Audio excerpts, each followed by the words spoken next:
Bienvenidos oyentes de Radio Sefarad a estas noticias de hoy, unas noticias que comenta Jorge, ¿qué hay? ¿Qué tal, Alejandro? Estos son los titulares del día. Israel suspende la transferencia de combustible tras una nueva oleada de ataques desde Gaza con globos incendiarios. Nicaragua detiene a 4 miembros de Daesh que pretendían entrar en Estados Unidos disimulados entre inmigrantes. El monumento de Zagreb por las víctimas del Holocausto intenta borrar toda responsabilidad de los Ustasa nacionales. El entramado empresarial de Al-Qaeda, detenido en Madrid, exportaba a Siria vehículos blindados, dinero y material bélico. Estos son los asuntos del día de hoy aquí en Radio Sefarad. Hablaremos luego con Raquel en la agenda cultural. El órgano israelí de enlace con palestinos, dependiente del Ministerio de Defensa, anunció la suspensión de la transferencia de combustible para la usina eléctrica de la Franja de Gaza debido a que las organizaciones terroristas que controlan el enclave costero siguen lanzando globos incendiarios contra el territorio israelí, provocando siniestros en campos de cultivo y bosquecillos aledaños.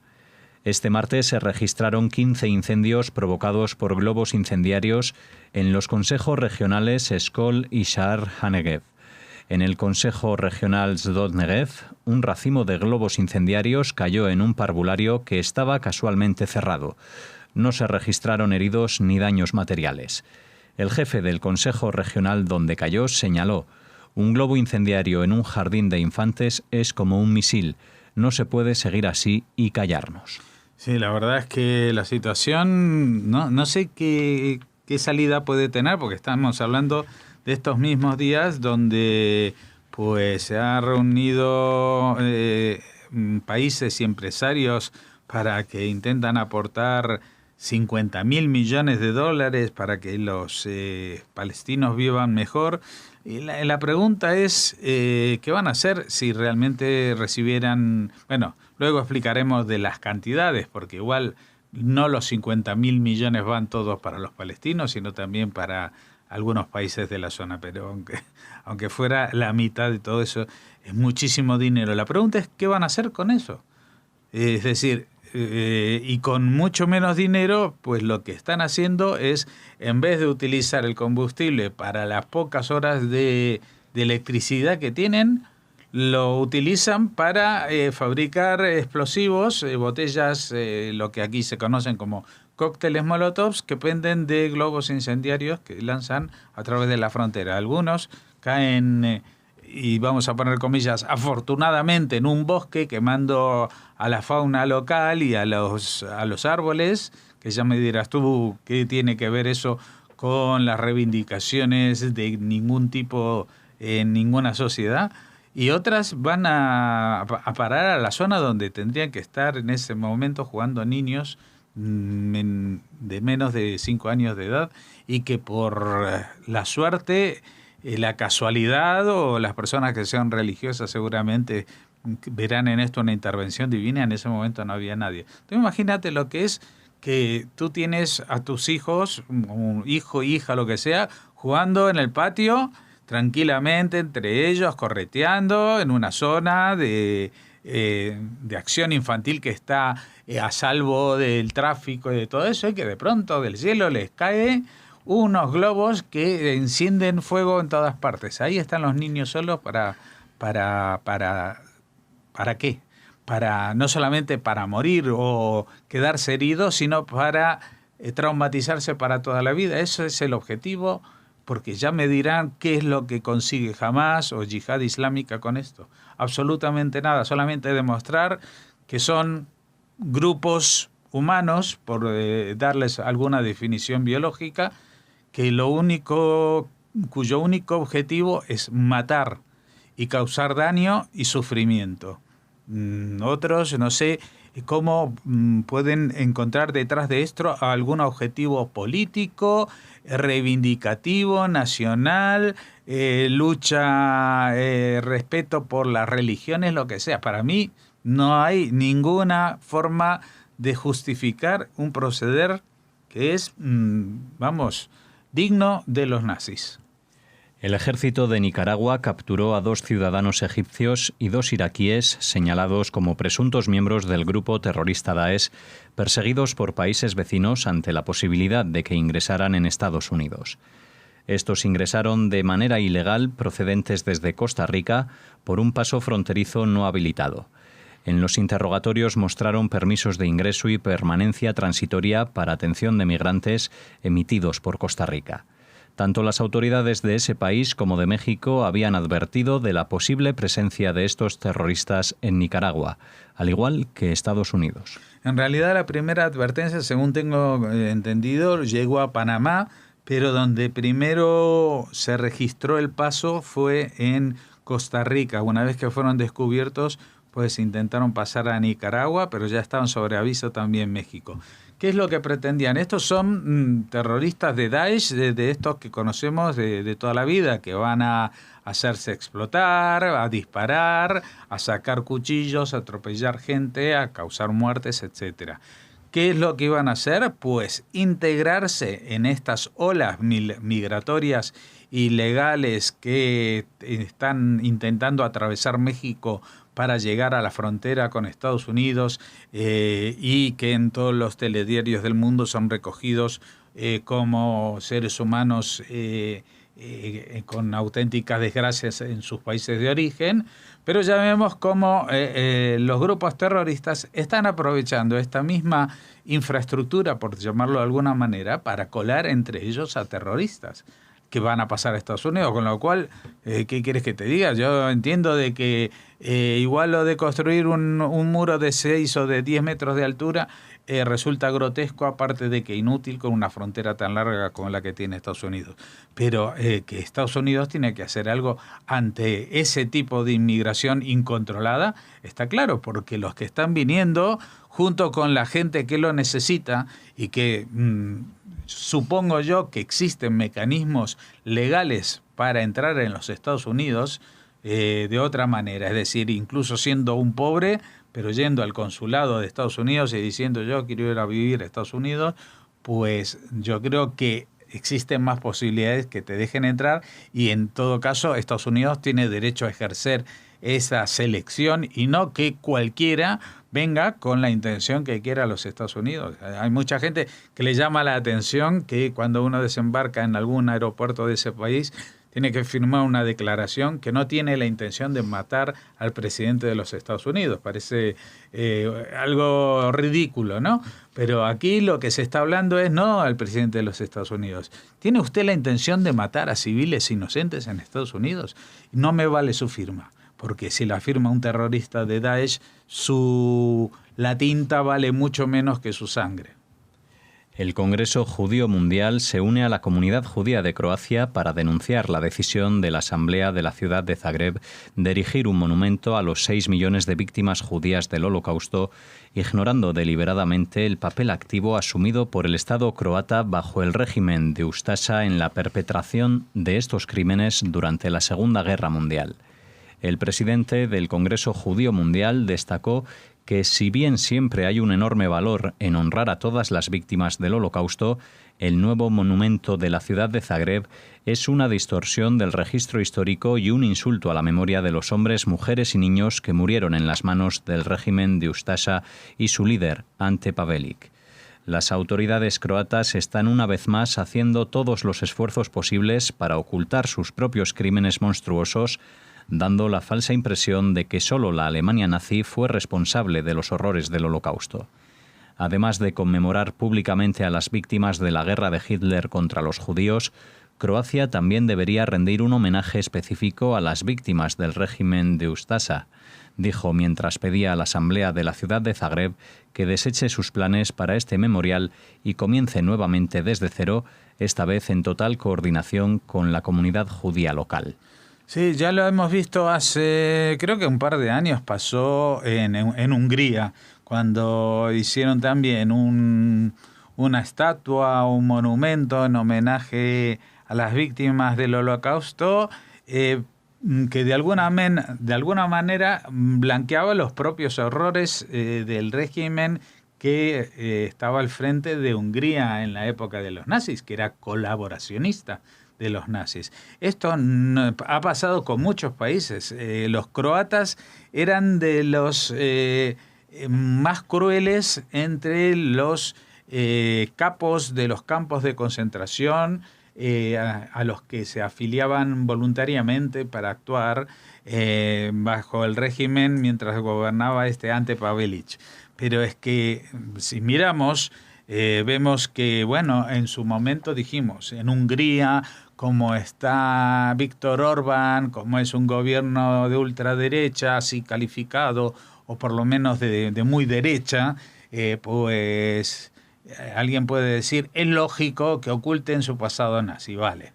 En Polonia lo mismo, ahora un gobierno más de derecha que el anterior, pues dice, no se puede decir públicamente ni afirmar que los polacos tuvieron algo que ver con el Holocausto. Hombre, con el Holocausto y con el antisemitismo, y hubo muchas historias y seguirán habiendo muchas historias, pero como Orbán, también el presidente de Polonia, está entre las opciones, digamos, políticas de derecha. Ahora, Croacia no es un país que esté gobernado por la ultraderecha, y está jugando a lo mismo.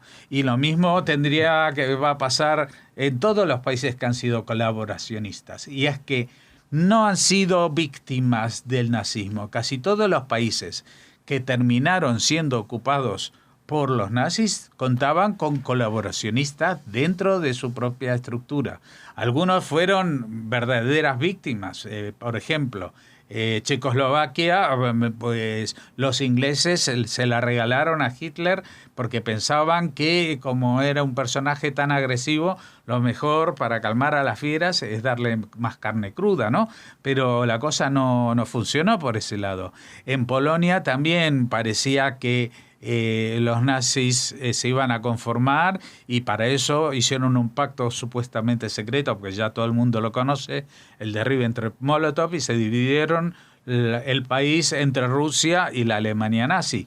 Pero mientras los nazis se movían por Europa, encontraban regímenes que desde el inicio se proclamaban afines. Eso pasó en Rumanía, pasó en Hungría, pasó incluso dentro de Croacia y también en otras zonas como en Ucrania, ¿no? Incluso en donde se supone por Hollywood que hubo una resistencia implacable como en Francia, pues resulta que no. Resulta que había mucho más colaboracionistas con los nazis que resistentes tipo Jean-Paul Belmondo. Así que lo que es inaceptable es que se hagan monumentos para proteger la memoria del Holocausto y que no se asuman las propias responsabilidades, no solamente porque siempre habrán víctimas nacionales del nazismo, porque eso ha pasado en Polonia, en Hungría, en todas partes, pero también hubo muchos colaboracionistas. En el caso polaco incluso tienen un problema que hasta ahora no lo han resuelto del todo, y es que una de las masacres que históricamente se habían atribuido a los nazis, la masacre de los oficiales del ejército polaco en Katyn, al final tuvieron que reconocer los rusos que había sido por orden de Stalin. Es decir, que detrás de muchos de los atropellos del nazismo también se escondían fuerzas locales. Y hay que ponerle freno y pasar a mostrar la historia como bandera y como el faro que ilumine la verdad. La célula yihadista desmantelada la semana pasada en Madrid almacenó desde 2018 en una nave industrial de un pueblo de la provincia de Toledo vehículos blindados y militares, generadores eléctricos y repuestos que enviaba después a milicias terroristas en Idlib, una ciudad al noroeste de Siria donde anida Al-Qaeda. El clan de los Qutaini transportaba el material desde el municipio de Toledo al puerto sirio de Latakia, utilizando la empresa de envío de contenedores Transitaria Ibertrans Service, del padre del clan, relacionado con uno de los condenados por los atentados del 11 de septiembre de 2001 en Estados Unidos. La célula española utilizaba puertos de seguridad en Turquía y Dubái para sortear los controles. El clan justificaba sus ingresos con facturas falsas y formaba parte de 2 redes madrileñas de Hawala, el oscuro sistema de transferencia de fondos basado en la confianza que en ocasiones utiliza Al-Qaeda para financiar sus atentados. Con la gestión de una carnicería en la mezquita central de Madrid, los Kutaini se garantizaban una contabilidad paralela. Completaba la estructura empresarial terrorista Dream Home Construcciones y Alba Gestión Patrimonial. Los Kutaini diseñaron un sistema para introducir en España a ciudadanos sirios que acabaron después engrosando las filas de la célula yihadista como correos humanos, guardas o cobradores, utilizando cartas de invitación para pedir asilo.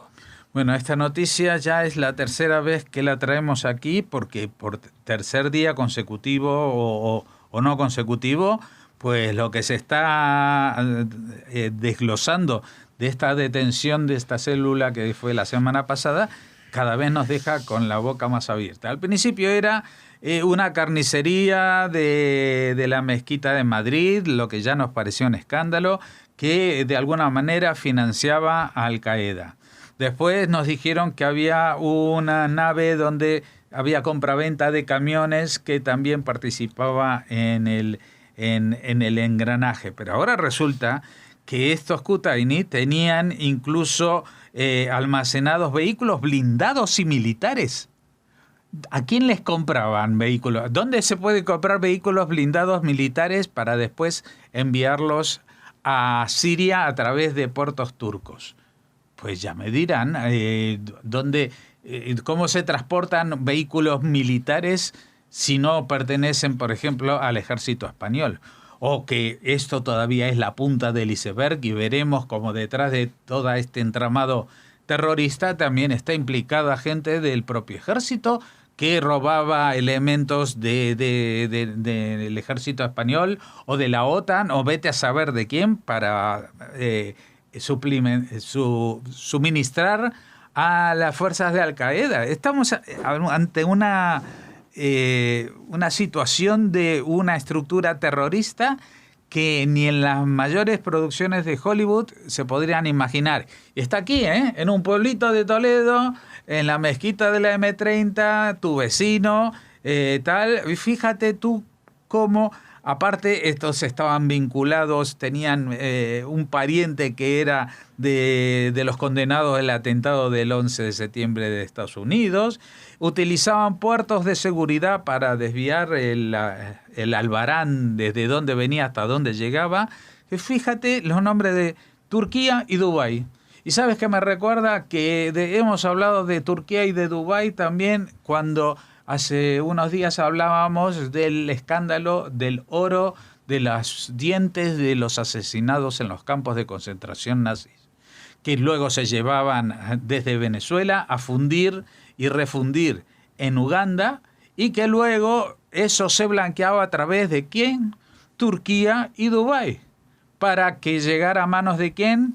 De Irán. Entonces, a ver, aquí o yo me equivoco mucho o la cosa va a seguir dando noticias muy malas en el futuro, en las cuales aquí en esta noticia no aparecen mencionados ni el ejército español, ni aparece mencionado Irán, pero esperemos, ojalá que yo me equivoque mucho y no haya ninguna vinculación entre personas, no digo el ejército, sino individuos del ejército español que han estado suministrando materiales militares para cometer atentados y matar, entre otras personas, no solamente a gente inocente de aquí o de allá, porque si ha llegado a Irán, Irán es amigo de Hezbollah, y Hezbollah ha matado a los soldados españoles de Finul, a 6 soldados españoles de Finul hace una decena de años, ¿estamos vendiendo nosotros las armas para matar a nuestros propios soldados?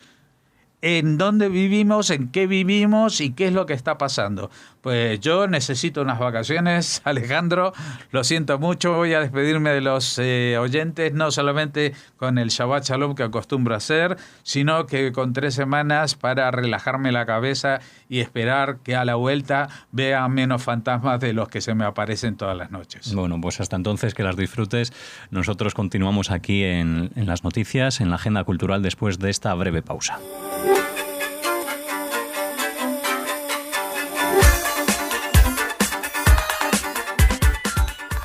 Bienvenidos a esta segunda parte de las noticias, la agenda cultural que cierra esta semana en Radio Sefarad. Hola Raquel. Hola Alex, hola a todos. Bueno, cuéntanos qué tienes ya para estas últimas notas, estos últimos toques de la agenda. Empezamos con una noticia un poco triste porque se cancela el proyecto israelí para aterrizar en la Luna. SpaceIL, la iniciativa israelí para aterrizar una nave robótica en la Luna, ha anunciado que el satélite terrestre no será el propósito de su nueva misión Bereshit 2. La primera misión a la Luna, ya saben que promovía la educación científica y tecnológica en Israel, fue lanzada en febrero de este año, pero fracasó en abril al estrellarse por fallos de comunicación durante el complejo aterrizaje sobre nuestro satélite. Inmediatamente, tanto la propia compañía como el gobierno israelí mostraron su respaldo a un segundo intento.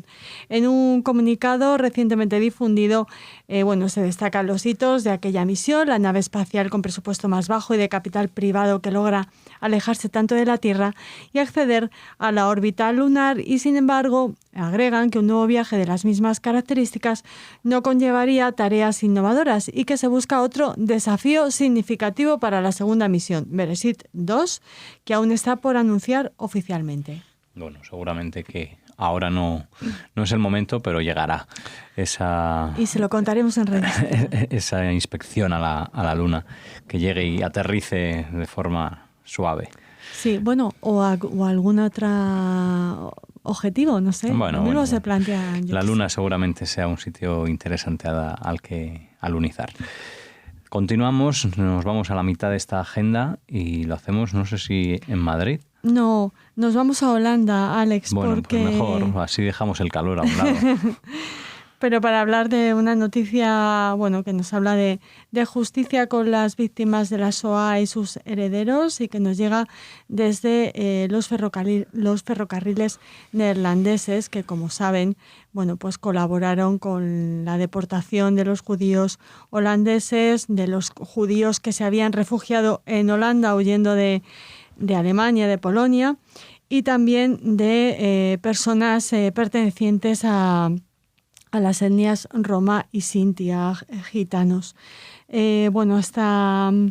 Durante la Segunda Guerra Mundial, pues se produjeron estos viajes de estos trenes hasta diferentes campos de concentración y exterminio, desde el campo de tránsito de Westerbork, tristemente célebre. Desde allí, por ejemplo, salió Ana Frank junto a su familia, o Etty Giresun, o muchísimas otras personas que forman parte ya de nuestra memoria y por supuesto, de los programas de Radio Sefarad. Entre las personas que serán compensadas por la firma estatal son entre 5.000 y 6.000 personas, y los pagos son individuales: 15.000 euros para los que regresaron con vida, 7.500 euros para las viudas y entre 5.000 y 7.500 para los hijos. Bueno, es un poco desagradable hablar de dinero, porque estas compensaciones, el dinero no te devuelve a tus familiares ni la vida que tenías antes de la Shoah, o no te devuelven al abuelo que nunca conociste, en fin. Es más bien un gesto, se puede decir, sí, que no se puede valorar tampoco. Es la primera vez que la compañía ferroviaria paga a sus compatriotas víctimas del Holocausto por un transporte que les reportó unos 400.000 florines, cerca de 2,5 millones de euros al cambio actual. Acabo de darme cuenta de que habla de pagar a sus compatriotas. Lo mismo los que no fueran holandeses todavía no, y que sí salieron desde Westerbork, todavía no serán indemnizados. Hay que decir que estas compensaciones se han conseguido gracias al empeño y a la tenacidad de Saul Müller, de 83 años, hijo de judíos asesinados en Auschwitz, que pasaron antes por Westerbork. Él tenía 5 años y ahora fue fisioterapeuta del equipo de fútbol Ajax durante varios años. Llegó a un acuerdo con Roger van Boxtel, presidente de los ferrocarriles neerlandeses, para que una comisión independiente determinara quién debía recibir la compensación. Recordarles que Westerbork estaba controlado por la policía holandesa y los nazis lo utilizaron entre 1942 y 1945. El último transporte fue, si no recuerdo mal, en septiembre de 1945. 1944 para reunir a los ciudadanos que serían deportados. A partir del 1 de julio de 1942 fue el punto de salida de 93 trenes holandeses camino de Auschwitz, Sobibor, Theresienstadt, Teresim y Bergen-Belsen. Así que, bueno, les queríamos comentar esta noticia que repara de alguna manera el sufrimiento de estas personas deportadas. Estas personas, por familias, seguramente muchas quedarán desmembradas, ¿no? Por decirlo de alguna forma. Continuamos ahora para cerrar ya la agenda. Ahora sí llegamos al final de estas noticias de Radio Sefarad. Les íbamos a traer una novedad literaria para recomendarles la lectura este fin de semana, su lectura este fin de semana, pero nos ha indignado un poco una noticia, entonces que queríamos resaltarla para terminar. ¿Qué ha pasado? ¿Qué te ha llamado la atención? Pues mira, el Museo Metropolitan de Nueva York mantendrá entre su colección el cuadro de Pablo Picasso, El actor, una obra que fue vendida por un comerciante judío alemán para financiar su huida del horror nazi. No hay que decirles que fue mal vendida, claro. Un juez ha dictaminado ahora que la obra debe permanecer en el museo neoyorquino en lugar de ser devuelta a los herederos, y el argumento que ha ampliado es francamente irritante. Según la decisión del tribunal, la bisnieta del comerciante, Paul Lefman, esperó demasiado tiempo para exigir el regreso del cuadro, en concreto hasta 2010, 72 años después de su venta y 58 años después de que entrara a formar parte de la colección del Met. Pero sí hay que decir que esta heredera ha explicado que lamenta, por supuesto, que el Metropolitan no hubiese reconocido adecuadamente la propiedad de estos herederos de los Lefman hasta 2011. Entonces tampoco ha pasado tanto tiempo. Esto debería haberlo calibrado el juez que ha dictado esta sentencia, porque fueron décadas de una catalogación incorrecta y quizá eso es lo que motivó a que la bisnieta de Paul Lefman tuviera que esperar tanto tiempo para reclamar el cuadro.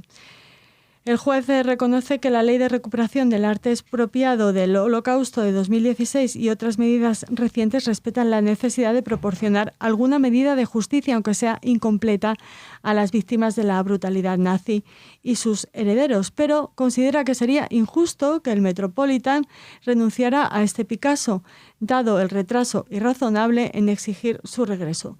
Esto no es un caso donde la identidad del comprador era desconocida para el vendedor o la propiedad perdida era difícil de localizar. Pero si el propio Metropolitan no asume que es una obra expoliada hasta el 2011, pues nos quedamos sin entender esta sentencia, que esperamos que sea apelada. Bueno, pues dejamos esa incógnita con esta... enfadados. No me sale ahora mismo la palabra, esta indignación en el aire, y nos despedimos de todos ustedes hasta la próxima semana, deseándoles Shabbat Shalom. Shabbat Shalom.